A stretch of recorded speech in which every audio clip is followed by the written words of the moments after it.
Magandang umaga po sa ating lahat, mga kapatid. Magandang umaga din po, Father. Unang Biyernes sa ikalawang linggo ng Kwaresma.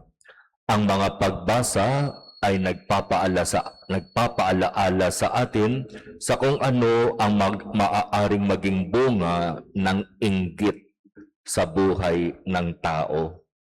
Na kapag tayo ay sobrang magpapadala sa inggit, hihilahin tayo nito sa masasamang kaisipan, masasamang gawa, at sa katapusan kung patuloy nating hahayaan na magpadala tayo sa inggit, maging hanggang kamatayan, hihilahin tayo nito.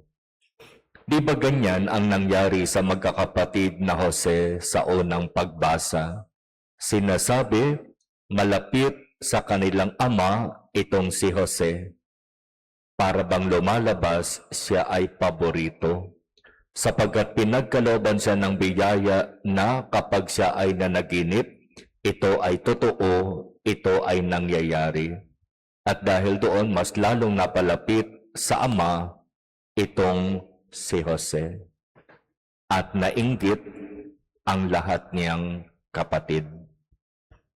Pinagbalakan nilang patayin ang sarili nilang kapatid. At ito ay talagang ginawa nila. Pero nagdesisyon na lang sila itapon sa balon.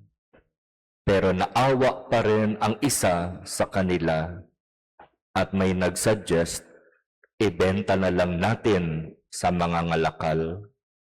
At ganoon ang nangyari.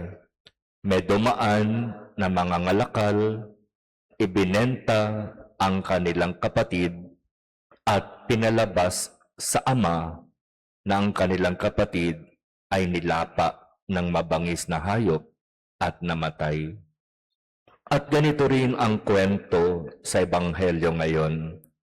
Pinagkatiwalaan na mamahala sa obasan, pero sa halip na ibigay ang bahagi ng kita sa may-ari, mas pinili ng kasama na angkinin, sarilinin ang kinita ng obasan, patayin ang lahat ng ipinadala ng may-ari upang kunin ang kanyang bahagi ng kita.